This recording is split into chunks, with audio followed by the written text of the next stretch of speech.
नमस्कार साथियों, किसान एकेडमी में आप सबका स्वागत है।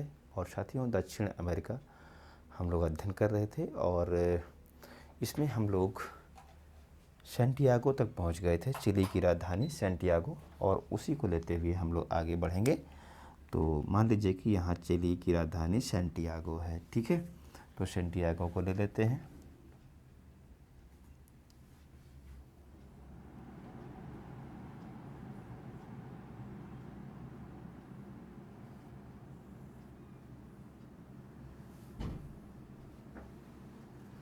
सैंटियागो दोस्तों मार्क कर लीजिएगा, और इसमें जान लीजिए कि सबसे पहला पॉइंट तो यही है कि ये चिली की कैपिटल है।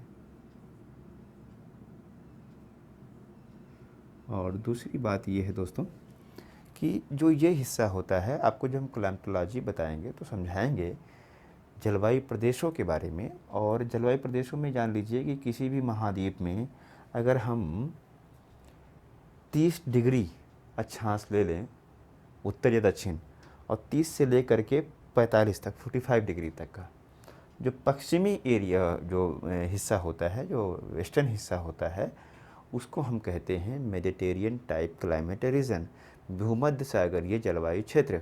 और भूमध्य सागरीय जलवायु प्रदेश की विशेषता होती है कि यहाँ वर्षा जाड़े में होती है, यहाँ टेरा रोजा मिट्टी पाई जाती है, और यहाँ ताज़े रसदार फलों की कृषि होती है, खास करके अंगूर की खेती।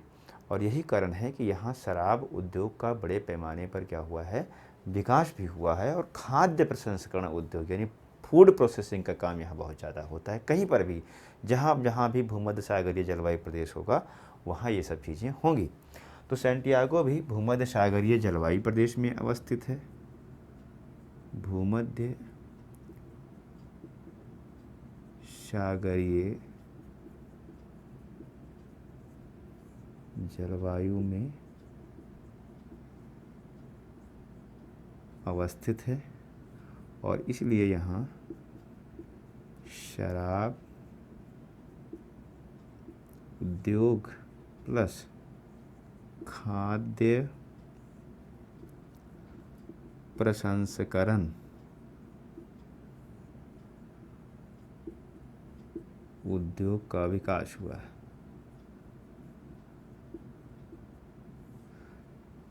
ये सब चीज़ें क्यों होती हैं दोस्तों? जब आप हर चीज़ समझ लेंगे, क्लाइमेटिज़न पढ़ लेंगे, एग्रीकल्चर समझ लेंगे, सॉइल समझ लेंगे, वेजिटेशन समझ लेंगे, तो अपने आप सारे वहाँ के जो उद्योग हैं वो समझ में आपको आएंगे।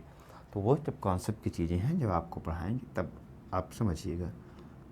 इसके अलावा आप देखेंगे चिली का सबसे बड़ा पोर्ट भी है, सबसे बड़ा बंदरगाह भी है सैंटियागो, ठीक है। नीचे चलेंगे तो देखेंगे जो अंतिम हिस्सा है इस मुख्य दक्षिण अमेरिका का, इसके मध्य में एक जल संधि है, एक जल संधि है इस तरह से। और इस जल संधि का नाम है मैगलन जल संधि। क्या नाम है? मैगलन जल संधि। और आप देखेंगे एक तरफ है पैसिफिक ओशन और एक और है अटलांटिक ओशन।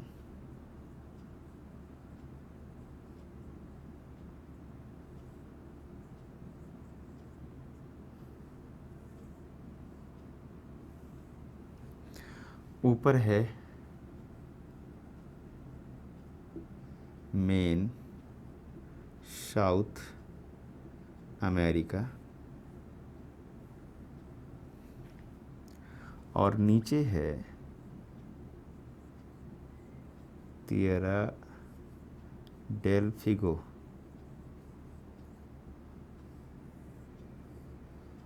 तो बस काम हो गया, दो जलीय भागों को जोड़ दीजिए और दो स्थलखंड अलग हो गए। इस जलसंधि का नाम है मैगलन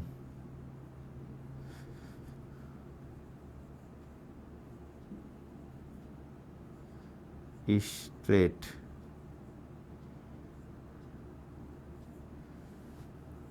बहुत इम्पोर्टेंट है। मैगलन स्ट्रेट मुख्य दक्षिण अमेरिका से तेरा डेल फिगो आर्चिपेलागो को अलग करती है, जबकि प्रशांत महासागर को अटलांटिक महासागर से जोड़ती है। नीचे पहुंचेंगे, तेरा डेल फिगो आर्चिपेलागो है, इस पर हमने पुंता अरेनास पढ़ लिया था, उसैया पढ़ लिया था, केप हॉर्न देख लिया था। यहाँ जाएंगे तो दोस्तों एक आपको पैसेज मिलेगा, जल संधि, और इसका नाम है ड्रैक पैसेज। क्या नाम है? ड्रैक पैसेज।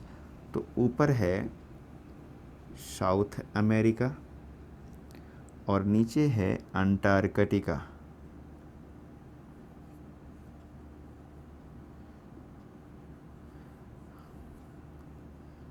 ठीक है, यहाँ एक पैसेज है किस महासागर में? तो सदर्न ओशन में, यानी कि दक्षिणी महासागर में, और इस पैसेज का नाम है ड्रैक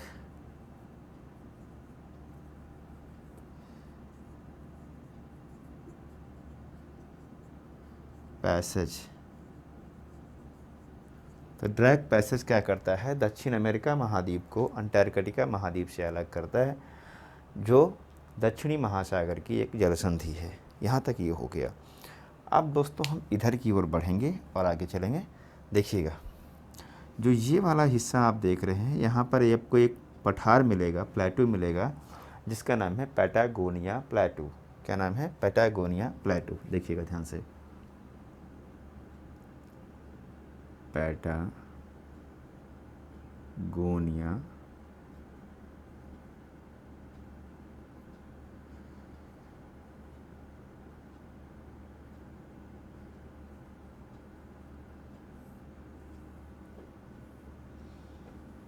पैटागोनिया प्लेटू का संबंध है अर्जेंटीना से।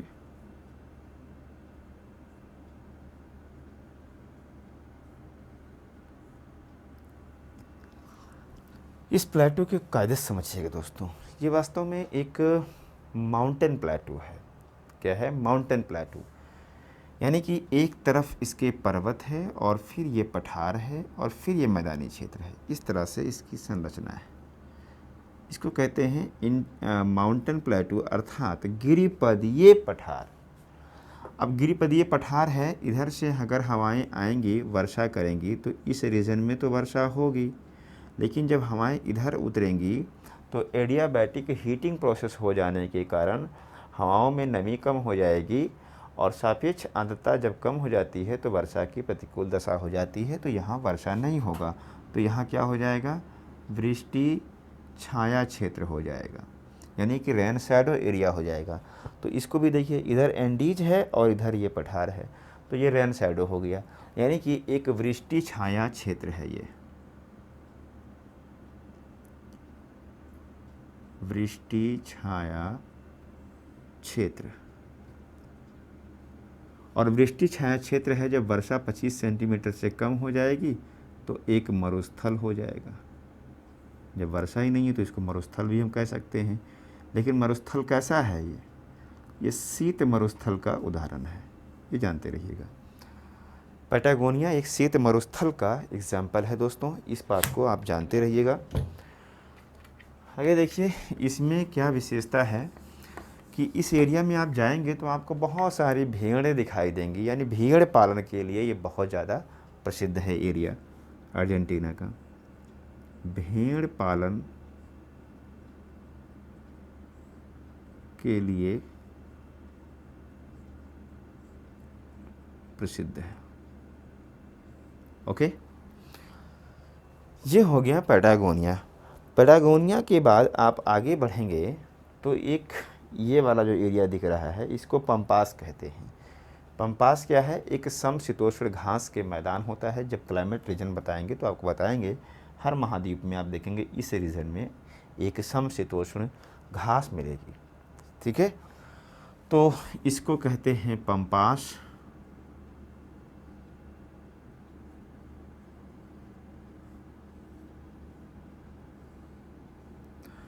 पंपास जो विस्तृत है वो है अर्जेंटीना में,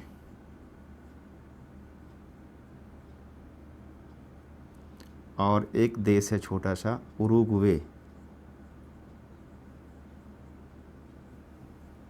दो देशों में जो समशीतोष्ण घास के मैदान हैं उसको हम क्या कहते हैं, पम्पास कहते हैं। यानी ये क्या है, सब ट्रॉपिकल ग्रासलैंड।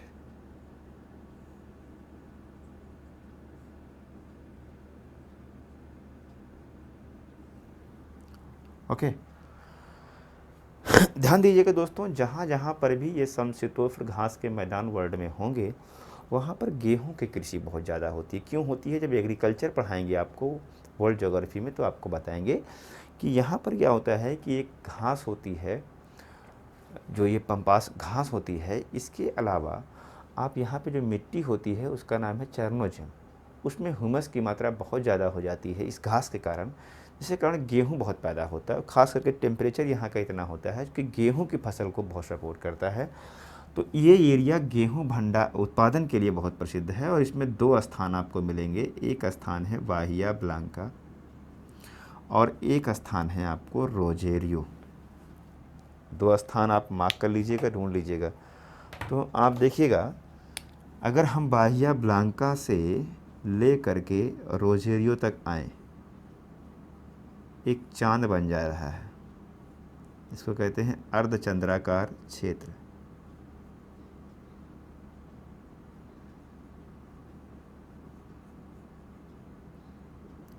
ठीक है, यानी अर्जेंटीना में हम देखें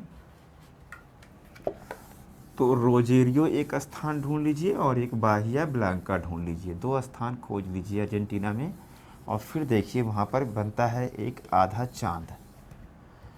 देखिए, अगर हम कह दें कि ये स्थान आपका बाहिया ब्लांका है,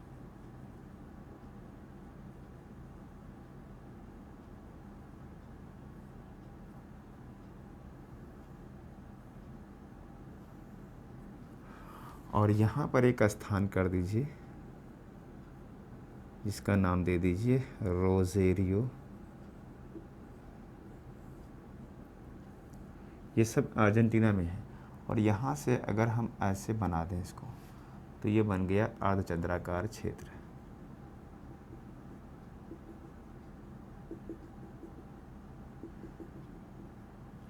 तो गेहूं उत्पादन के लिए ये स्थान पूरा फेमस है पम्पास वाला।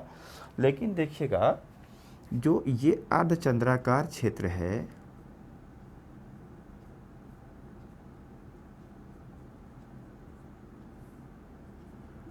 ये विशेष रूप से प्रसिद्ध है गेहूं उत्पादन के लिए।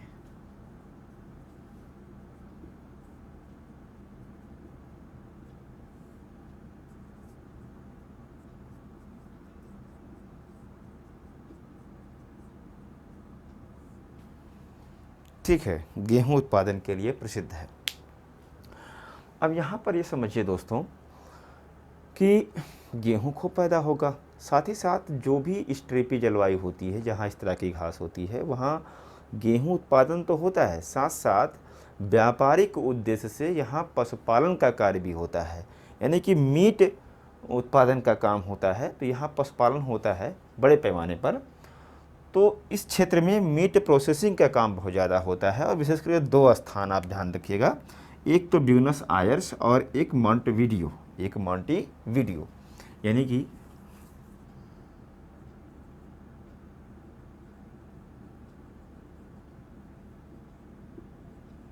ब्यूनस आयर्स और मॉन्टेविडियो। ब्यूनस आयर्स राजधानी है अर्जेंटीना की और मॉन्टेविडियो राजधानी है उरुग्वे की। ये दोनों किसके लिए प्रसिद्ध हैं? ये बंदरगाह भी हैं, तट पर हैं, एकदम से पोर्ट भी हैं। तो एक तो यहाँ पर गेहूं का निर्यात होगा और प्लस इन शहरों में मांस प्रसंस्करण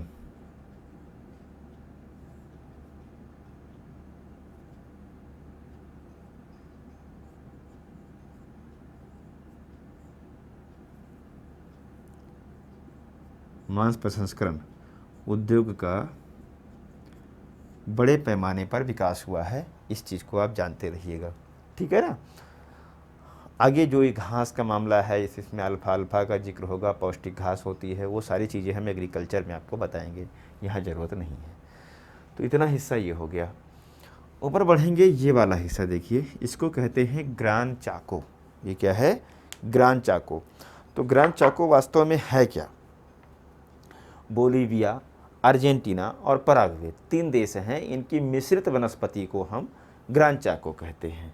यानी कौन कौन से देश हैं?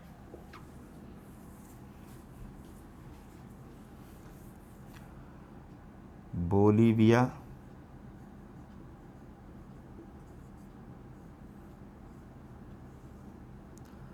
अर्जेंटीना,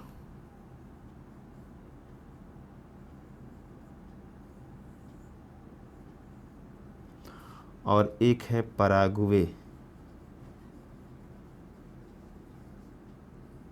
ये 3 देश हैं। इन तीनों देशों की जो मिक्स्ड वेजिटेशन है, यानी मिश्रित वनस्पति है, इसको हम कहते हैं दोस्तों ग्रान चाको। ग्रान चाको कहते हैं। और यहाँ पर किसी समय में जीवन निर्वाह के लिए पशुओं का आखेट बड़े पैमाने पर होता था, इसीलिए इसको शिकार भूमि भी कहा जाता है। शिकार भूमि, हंटिंग लैंड।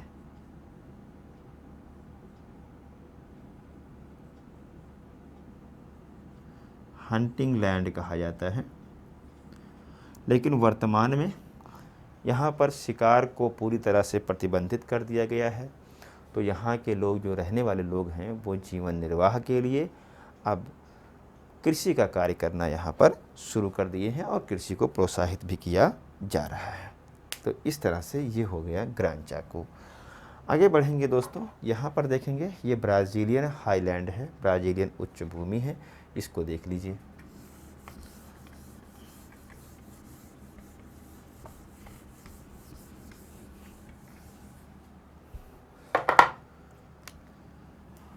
ब्राज़ीलियन हाईलैंड,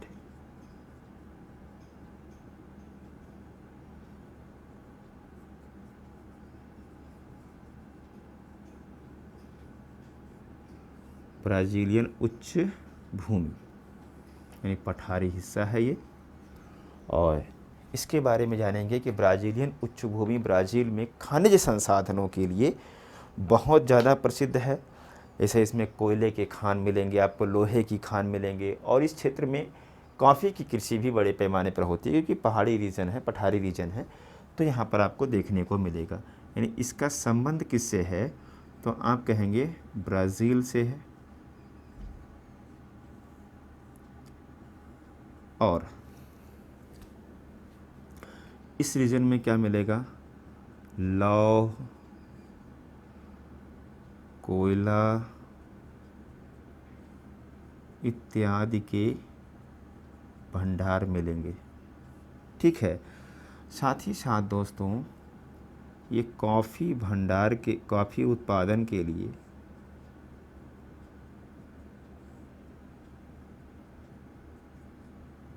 प्रसिद्ध क्षेत्र है,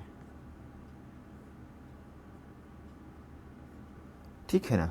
काफ़ी उत्पादन के लिए प्रसिद्ध क्षेत्र है। इसका जो उच्च वाला हिस्सा है, मतलब थोड़ा सा ऊंचाई वाला हिस्सा है, वहाँ कोणधारी वन पाए जाते हैं। यानी इसका जो 2 हिस्सा में हम अगर इसको बांट लें इस तरह से, यानी उच्च हिस्सा थोड़ा सा जिसकी ऊंचाई ज़्यादा है, यहाँ पर कोणधारी वन है, और जो निचला हिस्सा है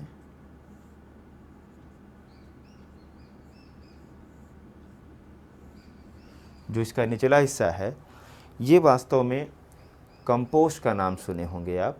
कंपोस्ट घास से आच्छादित है। यानी यहाँ पर पाई जाने वाली उष्णकटिबंधीय घास, ये गर्म घास है, ट्रॉपिकल ग्रासलैंड है, उष्णकटिबंधीय घास के मैदानों को हम कंपोस्ट कहते हैं।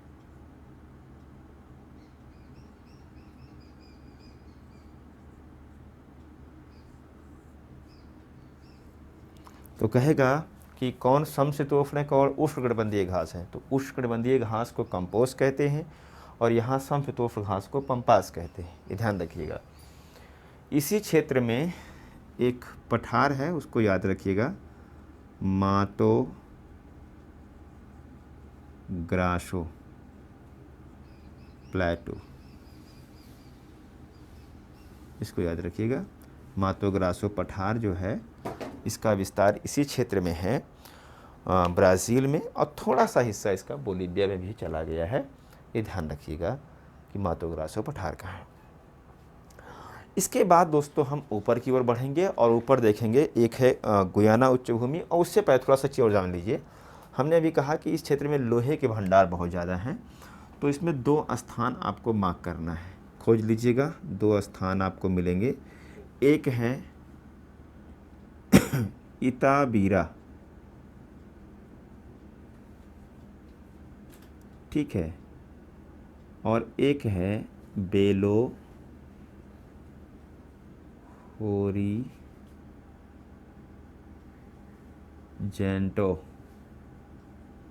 ये 2 स्थान हैं और दोनों ही लौह अयस्क भंडार एवं उत्पादन के बड़े केंद्रों में हैं, जिसमें से बेलो होरिजेंटो पूछा जा चुका है और इताबीरा भी पूछना बाकी है, वो कभी भी पूछा जा सकता है, ठीक है। आगे देखिए,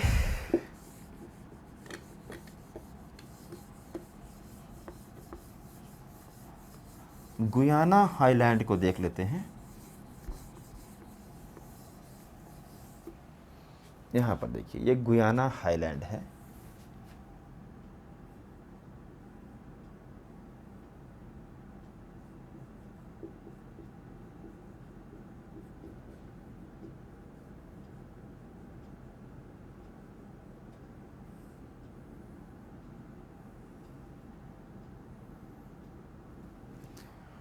इसका पहले हम विस्तार देखते हैं गुयाना हाईलैंड का, और देखेंगे गुयाना में है इसका विस्तार, सूरीनाम में है, फ्रेंच गुयाना में है और ब्राज़ील में है। यानी कि इसका विस्तार एक तो गुयाना में है, एक सूरीनाम में है, फ्रेंच गुयाना में है और ब्राज़ील में। इन देशों में इसका विस्तार है। और गुयाना उच्च भूमि भी जो दोस्तों है, ये भी खनिज संसाधनों के लिए जानी जाती है। खनिज संसाधन यहाँ पर भी बड़े पैमाने पर पाए जाते हैं। इसी क्षेत्र में आप देखेंगे जो ब्राज़ील वाला हिस्सा है, ब्राज़ील वाले हिस्से में एक चोटी आपको मिलेगी जिसका नाम है पिकोड नेम्बलिना। पिकोड नेम्बलिना नाम है, और जो ब्राज़ील देश की सबसे ऊंची चोटी है, पिकोड नेम्बलिना, ठीक है। इसमें पिकोड नेम्बलिना, ये क्या है, गुयाना उच्च भूमि क्षेत्र में अवस्थित ब्राज़ील की सर्वोच्च चोटी है। इसको जानते रहिएगा आप लोग, ठीक है। ये हो गया आपका ब्राज़ीलियन हाईलैंड और ये गुयाना हाईलैंड, ठीक है। अब दोस्तों इसमें जो बचा हुआ हिस्सा है वो है नदियों वाला हिस्सा। नदी है मराकैबो झील पे चर्चा करेंगे, और कुछ शहरों की अभी बात हम लोग करेंगे, और अमेजन नदी बेसिन को अच्छे से समझेंगे। तो अब हम अगली क्लास में उसको शूट करेंगे। तब तक के लिए आपको धन्यवाद।